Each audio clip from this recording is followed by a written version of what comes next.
की नई वीडियो में आप सभी का स्वागत है। हॉरर स्टोरी शुरू करने से पहले चैनल को सब्सक्राइब कर लीजिए हमारे नई वीडियो की नोटिफिकेशन।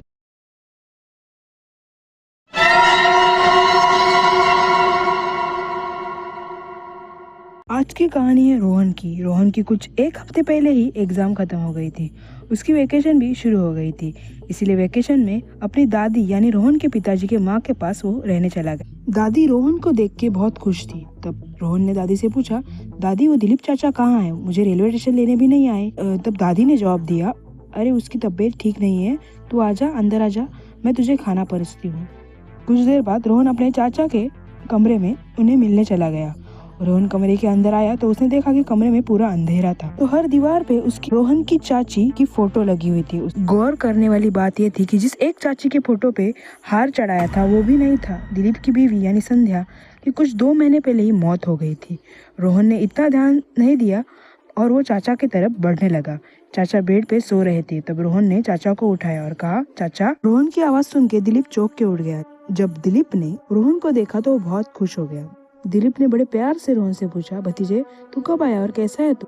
जब रोहन ने दिलीप का चेहरा गौर से देखा तो उसके आंखों के नीचे पूरा डार्क सर्कल था, जैसे वो बहुत दिनों से सोया नहीं है। तब रोहन ने उसे जवाब दिया, मैं तो ठीक हूँ चाचा, आप तो ठीक हो ना? ये क्या हालत की आपने अपनी? तब दिलीप ने जवाब देते हुए कहा, अरे वो काम की वजह से कभी कभी सोने को नहीं मिलता। वो सब छोड़, तेरे एग्जाम कैसे गए?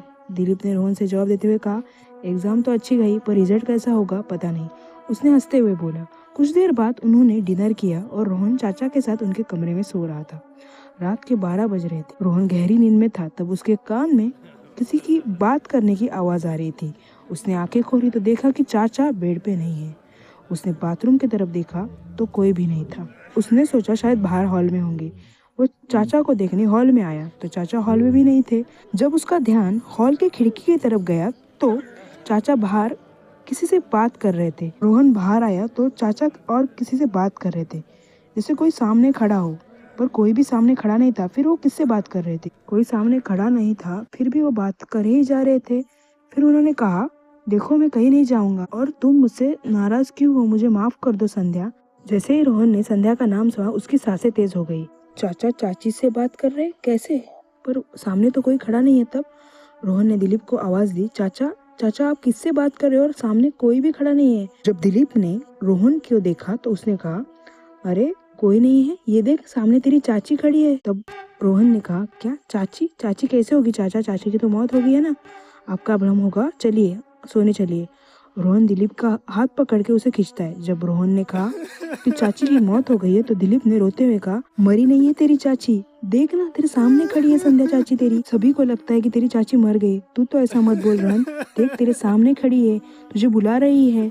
तब रोहन ने चाचा से कहा, चाचा सामने कोई भी खड़ा नहीं है और मुझे चाची भी दिख नहीं रही है, अब चलिए सोने चलिए। तब दिलीप गुस्से से कहता है, तुझे जाना है तो जा, मैं अपनी संध्या को छोड़ के कहीं नहीं जाऊंगा। रोहन दिलीप को ऐसे अकेला भी नहीं छोड़ सकता था, पर उसे इन बातों पे विश्वास भी नहीं था। पर ना जाने को ऐसा लग रहा था कोई वहाँ पे खड़ा है, एक अदृश्य एहसास, पर दिखता कोई भी नहीं। रोहन कमरे में आया और ना जाने उसे कब नींद आ गई। जब वो उठा तो दोपहर के 12 बज रहे थे। रोहन ने लंच किया और अपने दोस्तों के साथ वक्त बिताया। बहुत सालों के बाद उसने गांव के दोस्तों के साथ वक्त बिताया।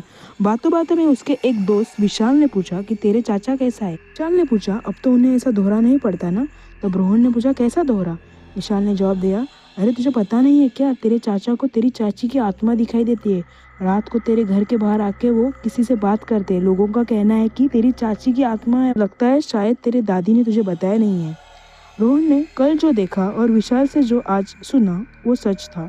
यही कि अगर वो चाची की आत्मा है तो चाचा की हालत और खराब होने से पहले उसे कुछ करना होगा। रोहन इस सिलसिले में अपने दादी से बात की। तब दादी ने कहा, देख रोहन बेटा, मैंने डॉक्टर से भी बात की पर अब हम कुछ कर नहीं सकते। योगी बाबा से बात की थी पर उन्होंने कहा कि वो यहाँ नहीं आएंगे, हमें दिलीप को वहाँ लेके जाना होगा। मैं तो वहाँ उसे अकेले नहीं लेके जा सकती। रोहन ने जवाब देते हुए कहा, दादी आप चिंता मत करो, मैं देखता हूँ कुछ देर बाद सब सो गए थे। रात के 2 बज रहे थे। रोहन की आंखें खुली तो दिलीप वहाँ नहीं था। रोहन घर के बाहर आया। दिलीप उसी जगह कल रात की तरह किसी से बात कर रहा था। उसने दिलीप को बुलाया, चाचा चाचा वहाँ कोई नहीं है, फिर से आप किससे बात कर रहे हो? रोहन कुछ आगे बोले उससे पहले उसे किसी ने उसके नाम से पुकारा, रोहन रोहन। अपनी चाची को भूल गया ना। रोहन की पैरों जमीन फिसल गई जब उसने अपनी चाची की आवाज़ सुनी। एक तो आधी रात और रात के 2 बजे मरी हुई चाची की आवाज़ सुनना बहुत ही डरावना एहसास था। रोहन डर के मारे घर के दरवाजे की तरफ बढ़ा। पीछे से किसी ने उसके कंधे पे हाथ रखा। उसने पीछे मुड़ के देखा तो उसकी चाची थी। रोहन के तो होश ही उड़ गए। वो चाची को देख के घबरा गया। चाची का चेहरा पूरा सूखा हुआ था, हड्डियां दिख रही थी, आंखों के नीचे अजीब ही कालापन था। तब चाची ने भरी हुई आवाज़ में कहा, रोहन बेटा कैसे हो तुम? रोहन के मुंह से कोई शब्द ही नहीं आ रहा था। वो डर के मारे वहीं पे बेहोश हो गया। उसे जब होश आया तो वो अपने कमरे में था। सुबह हो गई थी। सुबह के 10 बज रहे थे। उसने कल के बारे में सब कुछ अपनी दादी को बताया। उसने योगी बाबा से बात की, उन्हें यहाँ घर में आने के लिए मना लिया। रात के 11 बजे योगी बाबा घर पे आ गए। उन्होंने घर के चारों तरफ गंगा जल छिड़का, पर जैसे घर के बाहर के तरफ गंगा जल छिड़कने लगे, हवाएं तेज होने लगी। जिस जगह दिलीप संध्या की आत्मा से बात करता था वहीं पे योगी बाबा ने जल छिड़का। तभी किसी औरत की रोने की आवाज आने लगी। दिलीप योगी बाबा के काम में बाधा ना लाए इसीलिए उसे कमरे में बंद किया था। बाबा घर के अंदर आए, पूजा करने लगे। वो मंत्र जाप कर ही रहे थे कि संध्या की हंसने की आवाज़ आने लगी और उसने कहा, मैं इस घर को छोड़ के कहीं नहीं जाऊंगी। और वो हंसने लगी। तब योगी बाबा ने संध्या की आत्मा से कहा, तुझे जाना होगा, ये घर छोड़ के चली जा इस घर से। बाबा ने कुछ तांत्रिक मंत्र जप किया और गंगा जल छिड़का। जो हवाएं तेज हो गई थी वो रुक गई। पूरा माहौल शांत हो गया। बाबा ने गुस्से से दादी से कहा, यह आत्मा अभी के लिए बस गई है, पर वो फिर आएगी, बार बार आती रहेगी। दादी ने बाबा से रोते हुए पूछा, बाबा इसे मुक्ति मिले इसलिए हमने सब कुछ कर लिया, फिर भी ये क्यों आएगी? बाबा ने जवाब दिया, जो मुख्य चीज़ है वो आपने की ही नहीं। औरत की अस्थियों को आपने विसर्जित ही नहीं किया, तो इसे मुक्ति कैसे मिलेगी? तक वो अस्थियाँ विसर्जित नहीं होती, इस औरत की आत्मा यही इसी घर में भटकती रहेगी। जल्द से जल्द उस अस्थियों को इस घर से निकालकर विसर्जित कर दीजिए। इतना कह के बाबा निकल जाते। रोहन ने दादी से पूछा, दादी अपनी चाची की अस्थियाँ विसर्जित नहीं की थी, क्या ये सच है? ऐसा क्यों किया? वो इसीलिए वो चाचा को दिख रही है। तब दादी ने रोते हुए कहा, रोहन बेटा तेरे चाचा को ही अस्थियाँ विसर्जित करने के लिए दी थी, पर उसने फिर अंदर लाई। कितना मूर्ख है वो दिलीप। संध्या के प्यार में इतना पागल हो गया कि वो मर गई फिर भी उसकी अस्थियाँ विसर्जित नहीं की। रोहन दादी को हौसला देते हुए कहता है, दादी आप फिक्र मत कीजिए, कुछ भी करके मैं वो अस्थियाँ ढूंढ के विसर्जित करनी होगी, नहीं तो इस घर में रहना मुश्किल हो जाएगा। उस रात रोहन ने पूरा घर ढूंढा पर उसे कहीं पे भी अस्थियाँ नहीं मिली। घर का कोना कोना छान मारा, ना उसे अस्थियाँ मिली ना ही दादी को मिली। घर के बाहर जिस जगह रात को दिलीप संध्या से बात करता था वहीं पे रोहन ने छानबीन की।